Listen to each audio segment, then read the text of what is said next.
ពីព្រោះគឺវាមិនចង់ឲ្យព្រះយេស៊ូវគ្រីស្ទមានវត្តមាននៅលើផែនដីនេះទេ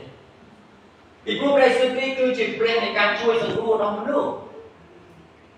ហើយអរិយគឺវាចង់មានអំណាចលើផែនដីនេះទាំងអស់វាមិនចង់ឲ្យមាននរណាម្នាក់មកជួយសង្គ្រោះទេដូចវាខំប្រឹងមែនទែនបើយើងមើលអំពីមុខរបស់វាខំខ្លាំងមែនទែនបើយើងមើលពាក្យសនារបស់វាគឺពេញទៅកំហំឲ្យសាហាវព្រៃផ្សៃតែម្ដងហើយយើងមើលអំពីព្រះអង្គយើងមើលទឹកមុខរបស់ព្រះអង្គនេះគឺថាព្រះអង្គផ្លេចទេព្រះអង្គខ្លាចទេព្រះអង្គតក់ស្លុតទេព្រះអង្គខំប្រឹងតតាំងជាមួយវាទេទឹកមុខនេះគឺស្ងប់អាមែនគឺស្ងប់ដូចគ្នាដែរសូមនៅពេលបងប្អូនជួបបញ្ហាអ្វីមួយកុំព្យាយាមយកកម្លាំងរបស់ខ្លួនយើងទៅតបទល់ជាមួយវា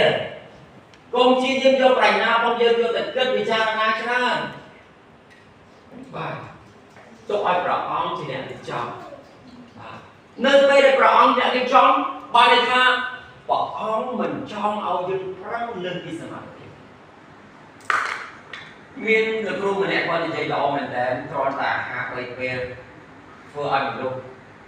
ឈួតវង្វេងអស់ទៅ